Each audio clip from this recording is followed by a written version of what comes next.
हाय, मैं हूं सीए गौरव सब्रवाल, ए team commerce academy Indore से। और इस वीडियो के अंदर हम बात करने वाले हैं कि अगर आप एक इंडियन चार्टर्ड अकाउंटेंट हैं, यानी कि आपने ICAI से चार्टर्ड अकाउंटेंसी अपना क्लियर किया है और आप कनाडा जाकर जॉब करना चाहते हैं, तो ये कैसे मुमकिन होगा, आइए देखें।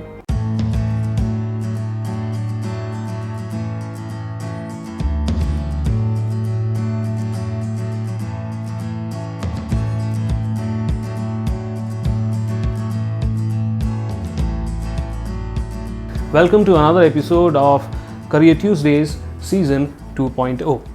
चलिए फटाफट देखते हैं कि इस वीडियो के अंदर हम किस बारे में बात करने वाले हैं, फिर आगे बढ़ते हैं। सबसे पहले तो हम बात करेंगे ICAI का जो MOU साइन हुआ है CPA कनाडा के साथ, कौन से आपको एग्ज़ाम्स देने, कितना उसके अंदर आपका खर्चा होगा और कितना समय लगेगा प्रिपेयर करने में।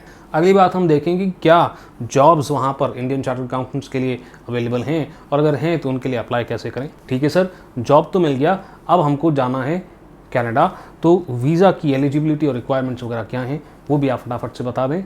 तो बिल्कुल वो भी इस वीडियो के अंदर हम बात करेंगे। और वीडियो के आखिरी में हम बात करेंगे कि सर अगर हम इंडियन चार्टर्ड अकाउंटेंट्स हैं तो क्या बिना CPA कनाडा किए भी हम कनाडा में जॉब करने के लिए जा सकते हैं, कोई ऑल्टरनेट रूट है क्या, इस बारे में भी बात करेंगे। तो वीडियो को एंड तक ज़रूर देखना। अगर आप इस चैनल पे पहली बार आए हैं तो please consider subscribing, because career Tuesday segment के अंदर हम ऐसे करियर रिलेटेड वीडियोस लगातार डालते रहते हैं। साथ ही साथ में लाइव मुझसे बात करने के लिए इंस्टाग्राम पर भी हमें फॉलो ज़रूर कर लें।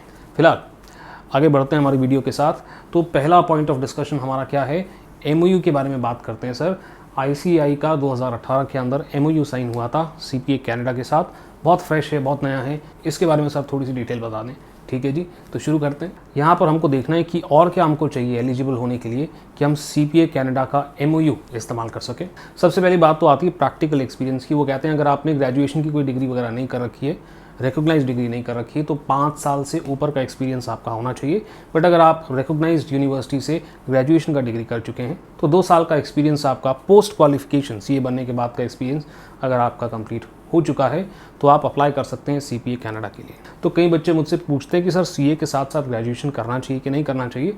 मैं कहता हूँ कंपलसरी तो नहीं है, रिकमेंडेड है, और इसलिए मैं रिकमेंड करता हूँ। देखिए अगर आप कनाडा जाना चाहते हैं तो ग्रेजुएशन की डिग्री कितने काम आएगी।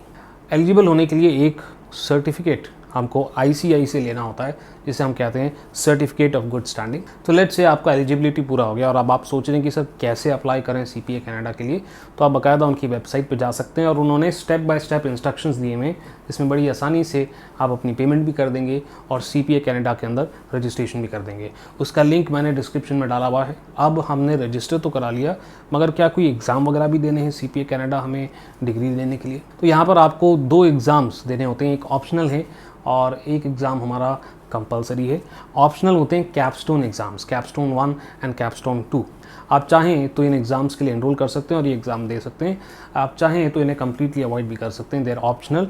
बट इंस्टीट्यूट भी कहता है और CPA कनाडा भी कहता है कि कैपस्टोन 1 और 2 के जो एग्ज़ाम्स होते हैं वो रिकमेंडेड है, यानी कि देने चाहिए आपको। तो जो कंपलसरी एग्जामिनेशन है वो है CFE, कॉमन फाइनल एग्जामिनेशन, जो 3 दिन का एग्ज़ाम होता है, जिसमें डे 1 का एग्ज़ाम आप क्लियर करते हैं, उसके बाद आप डे 2 और डे 3 के एग्ज़ाम्स दे सकते हैं। डे 2 और डे 3 के जो एग्जामिनेशन हैं वो आपको साथ में क्लियर करने होते हैं। इसका मतलब डे 2 आपने क्लियर कर लिया और डे 3 आपने क्लियर नहीं किया तो डे 2 और 3 के एग्ज़ाम आपको दोबारा देने पड़ जाएंगे। एंड डे 1 इंडिपेंडेंटली आपको क्लियर करना होता है। तो लेट्स से कि आपने डे 1 और डे 2 क्लियर कर लिया, आपने डे 1 और डे 2 क्लियर कर लिया, मगर डे 3 क्लियर नहीं कर पाए, तो डे 1 वाला एग्ज़ाम आपको दोबारा नहीं देना, केवल डे 2 और डे 3 का ही एग्ज़ाम दोबारा देना होगा। एक डिस्क्लेमर में ज़रूर दे दूं कि ये 3 पेपर जो आपको देने होते हैं डे 1, डे 2, डे 3 के, ये आसान तो नहीं है, बट हम चार्टर्ड अकाउंटेंट्स हैं, हमें मुश्किल की आदत है। CFE के पेपर मई और सितंबर में साल में 2 बार होते हैं और एग्ज़ाम्स आपको कनाडा जाकर ही देने पड़ते हैं। इंडिया में रह करके आप CPA कनाडा के एग्ज़ाम्स नहीं दे सकते। इन एग्ज़ाम्स की प्रिपरेशन करने में आपको 10 महीने से 1 साल तक का समय लग सकता है। सेल्फ स्टडी से भी आप वैसे तो इसे क्लियर कर सकते हैं, मगर मैं रिकमेंड करूँगा कोचिंग, क्योंकि इतना खर्चा करके आप कनाडा जा रहे हैं और बाय चांस कम प्रिपरेशन की वजह से आप क्लियर नहीं कर पाए तो थोड़ी प्रॉब्लम हो सकती है। किताबें वगैरह जो हैं वो CPA कनाडा का इंस्टीट्यूट ही आपको सेंड करेगा। चलिए जी, अब बात करते हैं खर्चे की। तो सबसे पहले तो आपको CPA कनाडा के अंदर रजिस्टर कराना होगा। रजिस्टर कराने के बाद आपको एनुअल फ़ी उनकी देनी होगी। ये अमाउंट आपका फ्लक्चुएट करता है between 30,000 to 50,000 rupees, depending upon आप कब अपना रजिस्ट्रेशन CPA कनाडा के अंदर करा रहे हैं। CFE के अंदर आपको तकरीबन 90,000 के आसपास फीस देनी पड़ सकती है। और अगर आप कैपस्टोन 1 और कैपस्टोन 2 के ऑप्शनल पेपर्स को भी देना चाहते हैं तो इन एग्जाम्स की फीस तकरीबन 1.5 लाख इंडियन करेंसी के अंदर पड़ती है। इन चीज़ों के अलावा आपका वीज़ा और वहाँ पर जब आप एग्ज़ाम दे रहे हैं रहने का, खाने पीने का खर्चा तकरीबन 1-1.25 लाख के आसपास आएगा। तो अगर हम कोचिंग कंसिडर यहाँ पर नहीं करें तो भी प्रिपरेशन करना, एनरोल करना, वहाँ जाकर के एग्ज़ाम देना और फिर वापस अपने देश आना, अगर आप कैपस्टोन के एग्ज़ाम्स नहीं दे रहे हैं तो तकरीबन 2.5 लाख के आसपास आपका खर्चा आ सकता है। और अगर आप कैपस्टोन के एग्ज़ाम्स दे रहे हैं तो आपका खर्चा तकरीबन 4 लाख के आसपास आ सकता है। Now I know sir expensive तो बहुत है, क्या वर्थ है CPA कनाडा करना? क्या इसका कोई ऑल्टरनेट नहीं है? करते हैं, इस बारे में भी डिस्कशन करते हैं। ज़रा मेरे साथ थोड़ी देर और टिके रहें। फिलहाल आगे बढ़ते हैं और बात करते हैं कि क्या सर वहाँ पर जॉब्स इंडियन चार्टर्ड अकाउंटेंट्स के लिए अवेलेबल है। अब ये बात आपको शॉकिंग तो लगेगी, मगर ये सच है कि वहाँ के एम्प्लॉयर्स को ICAI की अवेयरनेस कम है। उन्हें ये नहीं पता कि एक चार्टर्ड अकाउंटेंट कितनी मेहनत करने के बाद चार्टर्ड अकाउंटेंट बनता है। और क्योंकि ये नया MOU है, ज़्यादातर एम्प्लॉयर्स इस चीज़ को लेकर के अवेयर नहीं हैं। और जो ऑलरेडी प्रोफेशनल्स जैसे CPA USA या ACCA ऑलरेडी वहाँ पर आके इतने समय से काम कर रहे हैं और प्रूव कर चुके हैं अपना प्रोफेशनलिज्म और अपना नॉलेज, उनके ऊपर एम्प्लॉयर ज़्यादा रिलाई करता है। नाउ हैविंग दैट सेड, इसलिए तो हमने CPA कनाडा करने की बात शुरू में ही कर ली, क्योंकि हमने CPA कनाडा कर लिया फिर तो वो लोग जानते हैं क्योंकि वहाँ का लोकल कोर्स है। अब सर यहाँ पर हम सैलरी कितनी एक्सपेक्ट कर सकते हैं? तो सर सैलरी आप 30 से 40 लाख के बीच में एक्सपेक्ट कर सकते हैं। स्टार्टिंग सैलरी डिपेंड करता है आपके स्किल सेट्स के ऊपर। यहाँ पर एक छोटी सी बात मैं आपको बताऊं कि 30 लाख की जो सैलरी होती है ना पर एनम, आपको लग रहा होगा कि बहुत ज़्यादा सैलरी है, बट कनाडा में 30 लाख से आप सिर्फ सर्वाइव कर सकते हैं, अपने खाने पीने का इंतजाम और बहुत ही बेसिक सा लाइफस्टाइल आप वहाँ पर जी पाएंगे। अगर आप थोड़ा सा भी कंफर्टेबल लाइफस्टाइल वहाँ पर जीना चाहते हैं तो कोशिश करें आपका स्टार्टिंग पैकेज कम से कम 40 लाख तो। अगर इससे कम का पैकेज आपका लगता है तो आपको बहुत स्ट्रगल करना पड़ सकता है, at least for a couple of years. हाँ, 2 साल आपने स्ट्रगल कर लिया, उसके बाद जो सैलरी इंक्रीज होने का रेट होता है वो काफ़ी तगड़ा होता है। ठीक है सर, मेहनत करने के लिए तो हम तैयार हैं। जॉब के लिए कैसे अप्लाई करें? तो जैसे इंडिया के अंदर हम जॉब्स के लिए अप्लाई करते हैं, जॉब पोर्टल्स के थ्रू आपको अप्लाई करना, या फिर आप कुछ कंसल्टेंट्स वगैरह से भी बात कर सकते हैं। मगर कंसल्टेंट से बात करते हुए केयरफुल रहें और एडवांस में कोई पैसे वगैरह ना दे बैठे कनाडा जाने के लिए। तो एक बार आपने जॉब के लिए अप्लाई किया तो एम्प्लॉयर आपका इंटरव्यू थ्रू वीडियो कॉन्फ्रेंसिंग लेंगे और अगर आप सिलेक्ट हो जाते हैं तो आपको अपना सिलेक्शन लेटर और स्पॉन्सरशिप भेजेंगे। एक बार आपके पास ये लेटर आ जाता है तो आप वीज़ा के लिए अप्लाई कर सकते हैं। आगे बढ़ें इससे पहले मुझे पता है आप क्या सोच रहे हैं, सर ने जॉब की बात तो बहुत फटाफट खत्म कर दी, पर ट्रस्ट मी, मुझे ऐसा लगता है कि जॉब्स इन कनाडा एक ऐसा टॉपिक है जिसके लिए एक सेपरेट वीडियो बननी चाहिए। अगर आपको भी ऐसा लगता है तो कमेंट सेक्शन के अंदर मुझे ज़रूर बताइएगा। फिलहाल बात करते हैं कि वीज़ा के लिए एलिजिबल अगर आपको होना है तो क्या क्या चीज़ें होनी चाहिए। कुछ बड़ी बेसिक सी चीज़ें मैं आपको बता देता हूँ, जिसके बाद आपको डिटेल में अगर देखना है तो लिंक डिस्क्रिप्शन में मैंने डाल रखा है। बेसिक सी चीज़ें ये हैं कि आपका इंग्लिश प्रोफिशिएंसी आपको प्रूव करना होता है, यानी कि आपका IELTS के एग्जाम आपको देने होते हैं। आपके फाइनेंसेस स्ट्रांग होने चाहिए, वो आपको कुछ मेडिकल टेस्ट वगैरह भी कराने के लिए बोल सकते हैं। और आजकल का जैसा टाइम चल रहा है मुझे लगता है ये ज़रूरी भी है, और कई बार पुलिस सर्टिफिकेट भी आपको लाने के लिए बोला जा सकता है। इसके बाद का काम बड़ा सिंपल है,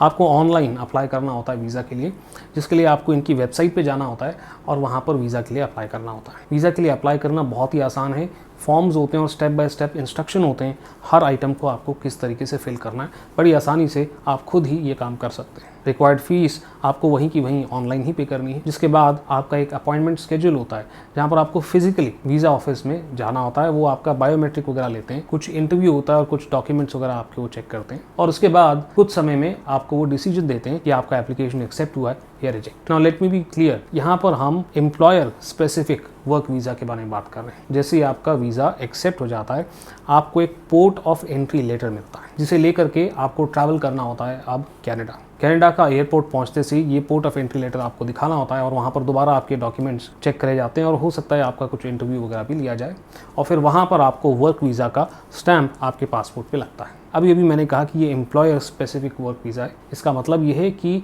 जिस एम्प्लॉयर ने आपको नौकरी पे रखा है आप केवल उसी के यहाँ काम कर सकते। ऐसा नहीं है कि ये वर्क वीज़ा का स्टैंप लग गया और अब आपको ये नया एम्प्लॉयर वहाँ पर ढूंढना आपने शुरू कर दिया। अब आते हैं हम हमारे आखिरी पार्ट पे जो बहुत ही क्रूशियल है। मैंने आपको वीडियो के शुरू में कहा था कि मैं आपको बताऊंगा कि सर CPA कनाडा करे बिना भी हमारे पास कोई और ऑप्शन है।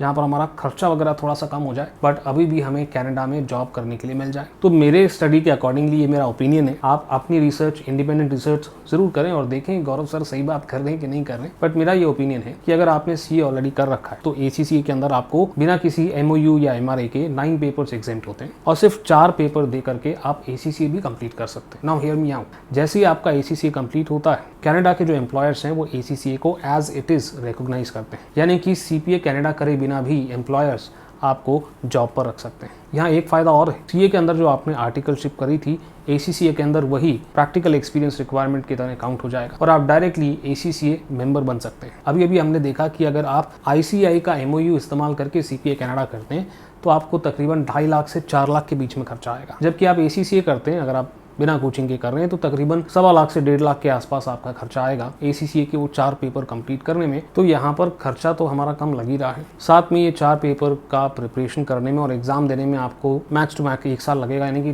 टाइम ड्यूरेशन तो सेम है। आप बोलोगे सर अगर CPA कनाडा ACCA करने के बाद चाहिए तो कितना खर्चा आएगा? तो बहुत ही नॉमिनल सा आपका एक्सपेंस आता है, जिसके अंदर आपको सिर्फ एक पेपर देना होता है कनाडा के लोकल लॉज और टैक्सेशन से रिलेटेड। बड़े आराम से आप इसे क्लियर कर सकते हैं। तो प्रोसेस ये होगा कि हम इंडिया में रहकर ACCA पहले कंप्लीट करें, प्रेफरेबली बिग 4 के अंदर जॉब के साथ साथ, और फिर हम अप्लाई करें कनाडा के अंदर जॉब के लिए। जॉब मिल जाने के बाद वीज़ा प्रोसेस कंप्लीट करके हम पहले कनाडा चले जाएं और फिर कनाडा में रहते रहते वो एक छोटा सा पेपर करके CPA कनाडा की डिग्री भी हम हासिल कर लें। कैसे ACCA करके आप CPA कनाडा की डिग्री भी ले सकते हैं, उसके लिए एक सेपरेट हमने वीडियो बना के रखी हुई है, इसका लिंक आपको ऊपर दिख रहा होगा। मैं आप लोगों को एनकरेज करूँगा कि आप खुद इंडिपेंडेंट रिसर्च करें, क्योंकि ये मेरा ओपिनियन था।